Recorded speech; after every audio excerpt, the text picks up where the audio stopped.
Friday Night Lights, Chapter 3, Booby.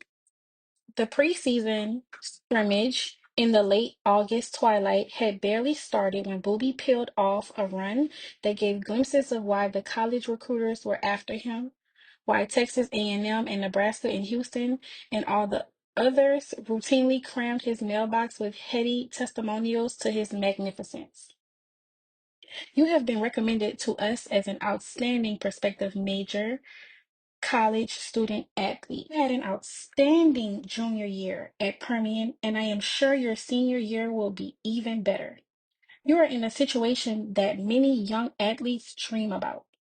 The entire Houston Cougar football staff has been in the process of putting together the top list of high school senior football players in Texas. Booby, we feel that you are one of these few select players. Jane, we are in New York preparing for the kickoff classic and enjoying the sights. Good luck in your first game. Looking forward to watching you play later this season. They weren't interested in him just because he was big and looked imposing in a football uniform. There were 1,000 kids in Texas who fit that description. It was something else, more than just strength or speed, a kind of invincible fire that burned within him. An unquenchable feeling that no one on that field, no one was as good as he was. Miles had the attitude, said former teammate Art Wagner with admiration. He thought he was the best. He had played his junior year with the kind of seething emotion that sometimes dissolved into quick frustration and discouragement. Easily got rattled, particularly when things weren't going well, and there were times on the field when he seemed as frazzled as a child. But there were other times when that emotion made him spellbinding and untouchable. It had been there during the Abilene High game when he gained 232 yards on 8 carries and scored touchdowns of 62 yards, 80 yards, and 67 yards. His father, who lived in Houston, had been in the stands that night. They had been separated for some time, and it was the first time James Sr. had ever seen his son play football at Permian. He was almost unprepared for what it felt like to watch his own flesh and blood out there on that field. Oh man, he remembered. The first time I seen him carry that ball, he busted that line for 80 yards. Do you know how you feel when you see your son doing good, doing something special? It kind of put a lump in your throat. Man, that boy ran that ball that night. The fire had been there during the Arlington game in the playoffs after he had come off the field with tears in his eyes because one of the opposing players had called him a nigger. Gaines tried to comfort him and told him the other team only wanted to get him worked up so he would get himself kicked out of the game. And then he saw a change come over Booby as if something had snapped, the hurt and humiliation giving way to a raging anger. He only carried the ball 12 times that day for 48 yards, but it was his savage blocking that made the recruiters up in the stands take notice. The way he went after the Arlington defenders with uncontrolled vengeance, the way he flattened a linebacker and rendered him semi-unconscious, it proved to them that Booby had more than just the requisite size and speed to play big-time college ball. He had the rawness, the abandon, the unbridled meanness. He's strong as snot, Mike Winchell said of him. He's the best football player I've ever seen, said Jared McDougal. Booby himself was well aware that all eyes were poised on him this season, and while he luxuriated in it, he seemed almost carefree about it. Holding court in the trainer's room shortly after the practices had begun in the August heat, he bantered with the 9-year-old son of one of the coaches as if they were best pals in grade school together, calling him Waterbug Head, asking him if he had a girlfriend, grabbing his head and giving him a noogie, telling him that when it came to the shoe, Adidas would never hold a nickel next to the almighty Nike. He lay on one of the brown trainer's tables, but it was impossible for him to keep still. With his head banging over the table, he ran his fingers along one of the crevices in the wall and started to do a rap tune. He asked one of the student trainers to dial the phone for him and call his girlfriend. The student held the phone out as Booby, shaking with laughter, yelled from across the room, "What's the deal? What's the holdup on coming to the house?" When Trapper walked in, Booby called him Cuz and Cat Daddy. A few minutes later, he was handed a list of defensive plays to study. He looked at it for several seconds, the droning terminology of numbers and letters as appealing as Morse code, and started to read it aloud in rap to give a little flavor, a little extra pizzazz. He continued to play with the wall and then turned onto his stomach before flipping over again on his back. He spoke in little snatches. "My last year, I want to win state.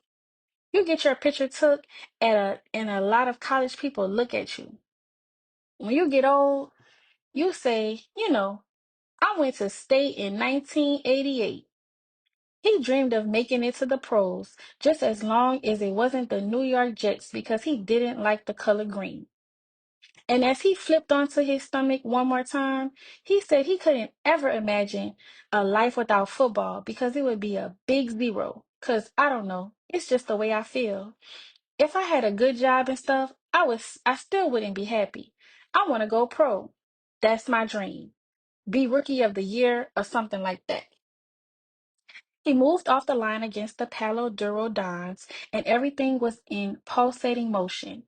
The legs thrust high, the hips swiveling, the arms pumping, the shoulder pads clapping wildly up and down like a incessant beat of calypso drum.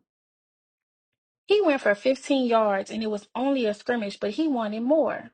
He always wanted more when he had the ball. Near the sidelines, he planted his left leg to stiff arm a tackler, but the leg got caught in the artificial turf and then someone fell on the side of it, and when he got up, he was limping and could barely put any pressure on it at all. The team doctor, Weldon Butler, ran his fingers up and down the leg, feeling for broken bones. Then he moved to the knee. Booby watched the trail of those fingers, his eyes ablaze and his mouth slightly open. With the tiny voice of a child, he asked Butler how serious it was, how long he would be out.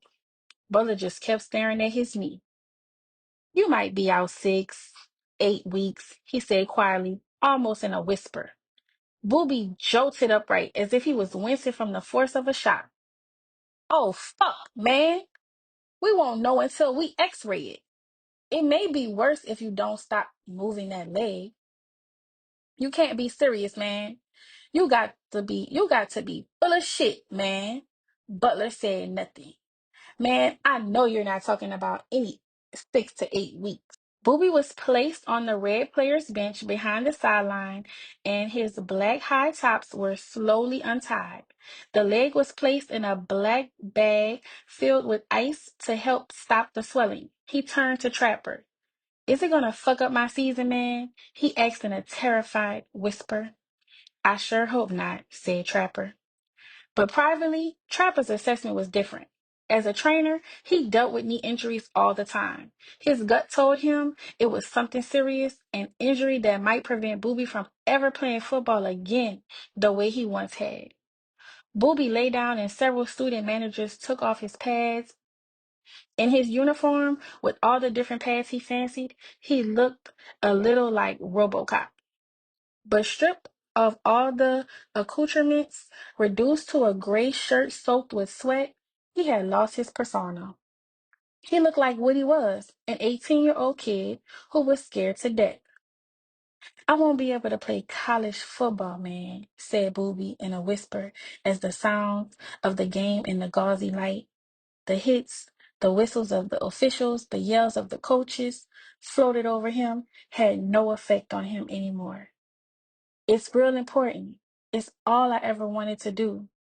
I want to make it in the pros. All I wanted to do," he repeated again, "make it to the pros." When the injury occurred, LV could only watch with silent horror.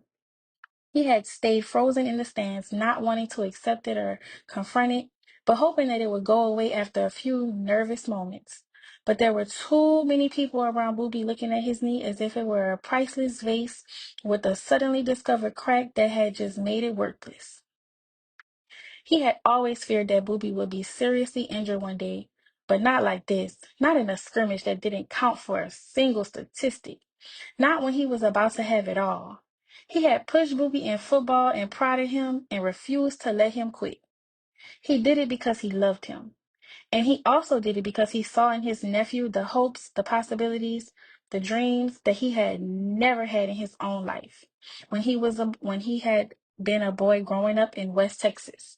Back in a tiny town that looked like all the other tiny towns that dotted the plains like little bottle caps, back in the place the whites like to call Nigger Town. Part 2.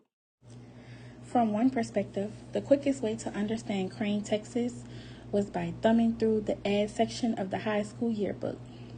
There, the glossy white pages featured blurs for T and P clothiers, headquarters for style and value, Crane Motor Company. Joy and Jimmy exhibit that happiness is owning a Dodge Charger. Crane Flower Shop. Say it with flowers, let it be ours. Southern Union Gas Company. If you want the job done right, do it with gas. Crane Service Parts. Your Napa jobber is a good man to know. Inglorious Salon of Beauty. Beauty is our business. It was the kind of town where the big handout was the Diary Mart on 6th Street because it had curb service, where Saturday afternoons meant plunking down a quarter for a matinee at the movie theater on 5th Street, and Saturday nights meant either a dance over at the County Exhibition Hall or a drag or two up and down North Gaston looking for girls and a little beer. Fathers like Fathers liked Crane because there was steady work in the oil field. Mothers liked Crane because there were few temptations that could entice their offspring. Children liked Crane because they hadn't been anyplace else except to Monahan's or Marfa or Big Lake for a basketball or football game. For many people, it had been all the comfortable fixtures and feelings of a small town. But not everyone liked it, and LV Miles had been one of those. For him, as for a handful of others who had the same skin color, the Crane he grew up in might as well have been on another planet. His life had been defined by a 5 foot high wall of rock and concrete. It ran along a street and had been built so the whites who lived on the edge of Niggertown would not have to see it. He and the handful of other blacks who lived in this town of 3,800 people could do whatever they wanted inside that wall. No one really cared, but whenever they ventured outside it was without welcome. He had grown up in a place where the only way he could go into a restaurant, if at all, was through the back, where he wasn't allowed to go to high school football games unless he climbed a light pole or snuck under a fence, where it was perfectly fine to go to the Saturday afternoon matinee as long as he took the stairs to the right and sat in the balcony. The only time he had ever had contact with whites was during summer league baseball, but otherwise he stayed behind the concrete wall that fenced him and his friends in like cattle. He went to the colored school over on the corner. He swam at the colored swimming pool, not the white one where the teenage lifeguards had been placed on strict orders by a county commissioner to shut it down if any nigger tried to so much as stick his big toe in it. He played at the colored park not too far from the spot where the cross had been burned when he was 12. He went to the colored youth hall. At Bethune, the colored high school he went to, all the 10th, 11th, and 12th graders, about 20 of them, were housed in the same little room near the entrance.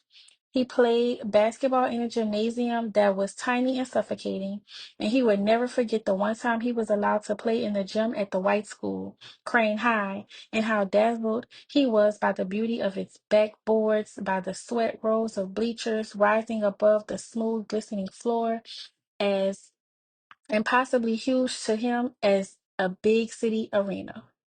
When he went back to Crane one day, more than 20 years after he had left it, it was easy to pick out the landmarks of his life because most of them were still there. The wall that had crumbled in places but was too well built to have disintegrated.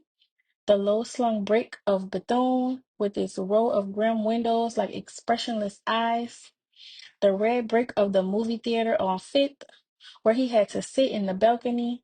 The black cemetery where his mother was buried, and an unordained piece of ground with no trees to shield it from the constant clatter of supply trucks heading to McCamey or Texan or some other oil town post. Next to a sign advertising the South 40 MX and ATV track 3/4 of a mile down the road. As LV Miles drove through the streets of Crane, memories of the cross burning and the colored pool and the wall that the whites built bubbled onto the surface.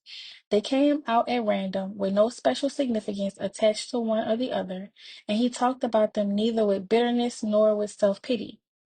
That was just the way things were back then, and Crane had been no exception. But there was one memory that did seem to stand out above the rest, that he remembered in more detail than the others. It had to do with the one aspect of life that had kept him going while he lived there, which was sports. In 1961 and 1962, the basketball team at Bethune was the Class B state champion of Texas for colored schools, running a fast break so fast and fluid that it had the white folks in town actually setting foot in Nigger Town to see it. LV had been on that team. He was a nice sized kid back then, 6 feet and 230 pounds. And there was one thing he wanted to do more than anything else. He wanted with all his heart to play high school football. But that was impossible. Bethune didn't have a football program. Only Crane High did. And LV, who graduated from high school in 1963, wasn't allowed to go there. Instead, the best his younger brother James and he could do was watch the Golden Cranes as they went against Monahans and Marfa and Alpine and Big Lake and other West Texas towns for whom the game of football had become a badge of courage. The two of them snickered as they watched, knowing they could do it much better than the bunch of white kids out there on the field who didn't seem very tough or very fast. But instead, they bled, wanting so badly to be a part of it, to hear the swell of an entire town that had turned out on a Friday night to rejoice and agonize with the Golden Cranes, except, of course, for those who lived behind the wall of Niggertown and weren't welcome. You would watch these kids play, and it seemed like something burning would be inside of you and want to come out, said James Miles, remembering what it felt to be deprived of the most important right of male teen passage there was in the state of Texas. Elvis felt the same sense of helpless frustration. I wanted desperately to play football in high school, and I never got the opportunity, he said. But 25 years later, and about 40 miles up the road in Odessa and Permian, there was some consolation. It came in the form of Booby. Some who knew LV thought that he had pushed Booby too much, wasn't living for him as much as he was living through him. Maybe that was true, maybe it wasn't. From afar, it was easy to criticize, but no one except the two of them truly knew what they had been through together, how close Booby had come to being devoured by the Texas Department of Human Resources and the County Welfare Agency to become simply another nameless case number shuffled from one place to another. Booby had been placed in a foster home when he was a young boy, still living in the Houston area. LV had visited him and couldn't get his image out of his mind, that of a 7-year-old kid wearing size 9 tennis shoes that turned up at the toes. They were so big, his hairy, mangy, and unkempt, his hair mangy and unkempt, a wild child who looked as if he had spent his life in the streets among thieves and beggars and animals. LV could have turned his back on him, could have let the image go. After all, Booby wasn't his child, but he couldn't do it. He just couldn't do it. And he became determined to get him out of there. I didn't want to see him go anywhere, get away from the family, and never see him again, said LV. He also knew that the longer Booby stayed in a foster home, the greater the odds were of his ultimately landing in a juvenile detention center or on the streets or in prison. There was also something about Booby that excited him, a certain rawness that, if channeled the right way, could make him into something that no one ever expected. There had always been something special about Booby, even in the way he was born. On April 16, 1970, en route to St. Luke's Hospital in Houston with a police escort, Booby lived with his parents until he was 3, when he went to live with his grandmother. He had a thick lisp when he was growing up and a craving for honey buns, and his grandmother remembered how much he loved to sing, belting out songs such as Santa Claus Comes to the Ghetto with relish. When he was about 5, he went back to live with his father, James Sr. His father was working 2 jobs then, and Booby remembered spending a lot of time alone. Later, his father started seeing a woman whom Booby did not get along with at all. He remembered an attempt to tie him to a dresser so he could be beaten with an extension cord. He also remembered getting beaten with an extension cord when he was taking a bath. He went to school one day, and officials there, believing he had been victimized, would not let him return home. Case number 32101 was heard on October 28, 1977, in Fort Bend County District Court in the Houston suburb of Richmond. Subsequent to that hearing, a court order on December 6, 1977, named the Fort Bend County Child Welfare Unit as Booby's temporary conservator over the protests of his father, who said there had been no abuse but could not vouch for what happened to his son while he was away at work. Booby was placed in a foster home, and his father was allowed to visit twice a month. The order also noted that a study of the home of L.V. Miles in Odessa would be arranged to see if it would be a suitable place for Booby to live. On August 22nd, 1978, a legal agreement was reached placing Booby in L.V.'s care. 2 days later, Jamie Kohlberg, a social worker with the Department of Human Resources, who had followed Booby's case, wrote L.V. a note. I hope you all had a good trip home and that James is getting settled in with your family. I feel confident that his life has taken a turn for the better and that he has a good chance of being a happier child in the future. The day LV went to the Houston area to get Booby, he had a beard and was so massively built that he looked ominous. And yet there was something gentle and tender about him.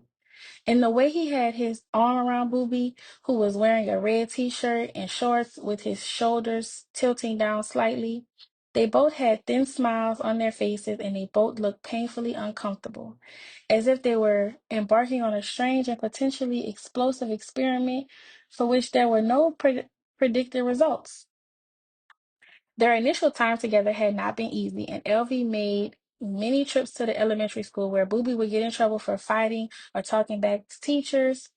He searched for something, an experience they could learn and grow from together, some way to channel all the anger that raged within Booby. He found it when he asked him if he wanted to play on the Pop Warner football team that LV coached called the Vikings. From those underpinnings of football, an enormously strong bond developed between the two. They had something they shared. He's cool. I love him a lot, said Booby of his uncle. If it weren't for him, I wouldn't be here. I'd be here, but wouldn't be as good because I wouldn't have nobody to push me like he pushed me. Booby, he's the most complete back there ever went to Permian, said LV with pride. He's the only running back I ever saw who would take those 200-pound linebackers out. I mean, take them out. When he said that, he had been watching a video of 1987 Plano Permian State semifinal game inside his living room. 3-bedroom house was owned by LV's wife Ruby, and besides Booby, there were 3 other children living in it. Ruby worked for a department store in the mall. LV was a trucker. But with the oil bust, jobs had become increasingly difficult to find, and he barely worked at all. Together, their combined income came to about $1,000 a month. The house itself sat on a corner lot on Lincoln Avenue in the South Side. The house seemed indistinguishable from others on the South Side. Some were smaller and shabbier, some had better paint jobs, except for the shiny yard that Booby's Pipette had made, heralding him as a member of the 1988 Permian football team. The gleaming white sign looked misplaced and almost silly in comparison to the ones over on the northeast side of town, which were set out on the expansive lawns of homes as serenely as rafts interspersed on a private area. See that little spin there? We worked on that, said LV, as he watched Booby dart free from the grasp of a Plano defender and go for several of the 141 yards he gained that day. He watched silently for a while, and then some aspect of Booby's play struck him again. His blocking and stuff, we worked on that even in Pop Warner. The Arlington game, the guy from the University of Texas was very impressed with his blocking. He talked to me for a long time. A dozen other college recruiters were impressed as well. Their interest only increasing when Texas football magazine, the Bible of high school football, named Booby a blue chip recruiting prospect and one of the 10 best running backs in the state. Throughout the spring and summer and early fall, recruiters were in contact with Booby by letter, urging him to give consideration to their schools. LV carefully kept the letters for him in a large envelope as if they were the family jewels. They came from all over the country, from Notre Dame, Nebraska, the University of Houston, Texas A&M, Clemson, Texas Tech, Oklahoma, Oklahoma State, LSU, SMU, UCLA, and Arkansas. Some of them were more personal than others. Some tried harder than others. Texas A&M led the way with 23 pieces of correspondence, which included a handwritten postcard when it played in the kickoff classic at the Meadowlands. Some sent glossy football programs, some personalized mailgrams, but all of them gushed and fawned over Booby, and it was impossible not to be blinded by them. They bragged about their facilities and their winning traditions, and none of them, of course, made any mention of the academic difficulties he would face in college. All they knew about him was that he was big and strong and fearless, and that was enough reason to cram his head with dreams. Booby had been classified as a learning disabled student. Up until he went to Permian, he had been placed mostly in self-contained classes. He went to Permian in the 10th grade. He was mainstreamed into regular classes, but could get extra help when he needed it. His status made him exempt from the state-mandated competency tests that were a requirement for a high school diploma, and he had never taken college boards. His schedule for the fall semester of his senior year at Permian included Algebra 1, a course that many Permian students took as freshmen, and some took in 8th grade, Biology 1, a course that most Permian students took as sophomores, and Correlated Language Arts 4, a course for students at least 2 years behind their grade level in reading and writing skills. Booby was on a schedule that would give him the required course credit to graduate from Permian. But there was no way he could fulfill the requirements of the NCAA for the number of courses needed to qualify for a non-restrictive scholarship. Instead, Booby was an automatic Proposition 48 case, meaning he would be awarded a scholarship but would have to sit out his freshman year, presumably to improve his academic skills. Because of the loss of a year's eligibility, most major colleges didn't like the Prop 48 cases and tried to avoid them, with rare exceptions. LV was aware of Booby's status, but he didn't think it would stop Booby from getting a major college scholarship if he was healthy. When it came to the classroom, he said that Booby was diligent, studying for tests when he had to, and doing homework. But both he and Ruby sometimes wondered what Booby's grades would be like if he weren't playing football. And they also wondered how hard he was being pushed in the classroom. Booby being an athlete, it's hard to tell, said Ruby. Some teachers worked diligently and patiently with Booby, aware of how hard it was for him to concentrate. Others seemed to let him go, doing little more than babysitting this kid who, as one acknowledged, was destined to become the next great black hope of the Permian football team. On the football field, Booby was frequently reassured and coddled. He had been kicked off the team sophomore year for missing workouts, but he had been allowed to rejoin after the coaches concluded that the same demands made of other players could not be made of him if he was to stay on the team. It wasn't a selfless decision because they realized that Booby had the potential to be a franchise player for Permian. They tried to induce him to do things in much the same way a parent would coax a recalcitrant child to do something, hoping, for example, to get him to play a little defense by bringing him a poster of Lawrence Taylor. He's got a man's body, but you're dealing with the mentality of a 12-year-old child, was the way Permian running back coach Mike Billow put it, remembering the time he had criticized Booby for something and he laid down just like a mule. The preferential treatment Booby received sometimes caused resentment among the other players. The coaches were aware of the gripes, but the bottom line was that Booby had the talent and they did not. With his size and his speed and his ability, he was worth the special status at whatever cost and whatever effect it had on the dynamics of the team or his own development. Like it or not, he was the franchise, unless for some reason they did not need him anymore. Most who met Booby agreed that he was one of those kids for whom the game of football had become as important, as indispensable as part of their bodies. Taking it away would be like amputating a leg. Some in town, most of them black, worried about what might happen to him if it somehow didn't work out, what the incredible effect of that absence might be. They saw something potentially dangerous in it all. And some in town, all of and some in town, all of them white, gleefully suggested that Booby Miles, without the ability to carry a football in his hand, might as well get a broom and start preparing for his other destiny in life, learning how to sweep the corners of storerooms. On other occasions, some whites offered another suggestion for Booby's life if he no longer had football. Just do to him what a trainer did to a horse that had pulled up a lame at the track. Just take out a gun and shoot him to put him out of the misery of a life that no longer had any value. What would Booby be without football? Echoed a Permian coach when he asked the question one day. The answer was obvious, as clear as night and day, black and white in Odessa, Texas, and he responded without the slightest hesitation, a big old dumb nigger. Part 3. The scrimmage ended. Under the glow of the stadium lights, Ivory Christian helped Booby adjust to a pair of crutches that was too small for him. It was a beautiful night in Lubbock, windless in the 70s. Jones Stadium, home of Texas Tech University, was virtually empty, and there was a mood of serenity and peace.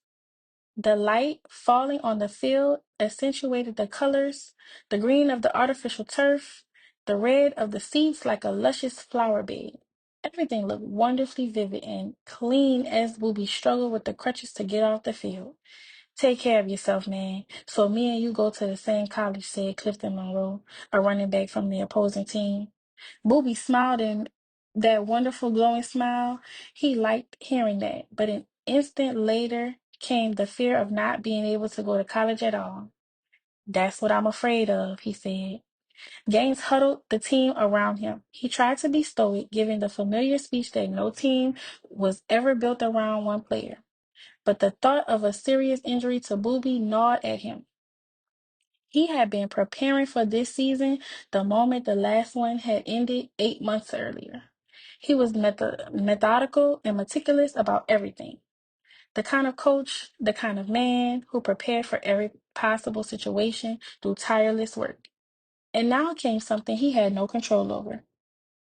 Booby's loss was just the kind of news he did not want to hear, an omen that the season was tail spinning out of control, somehow jinxed.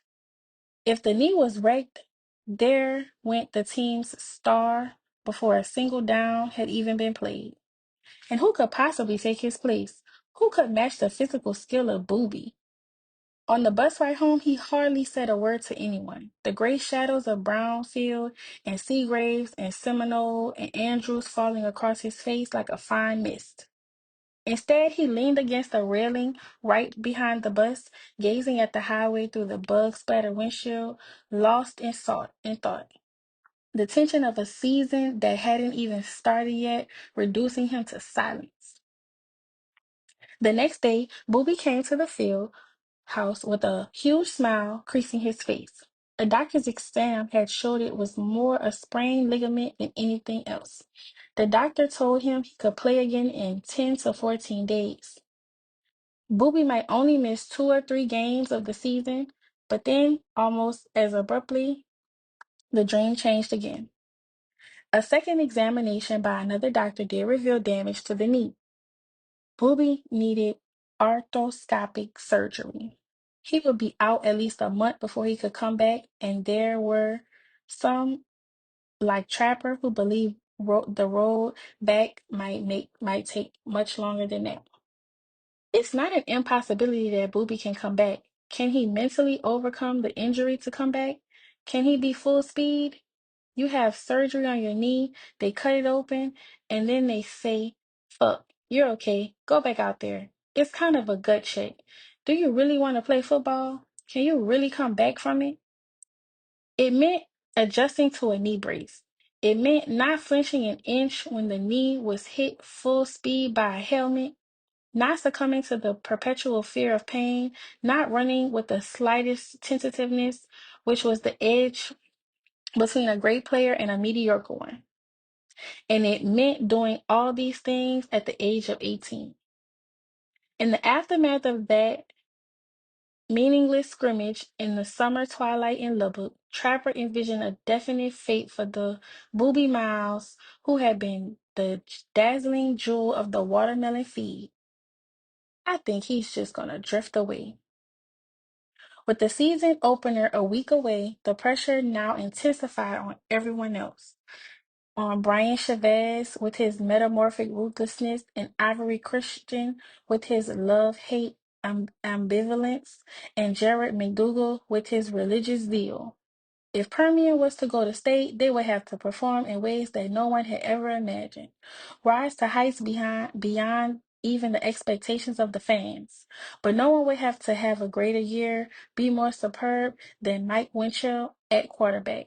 Now, more than ever, it was up to him.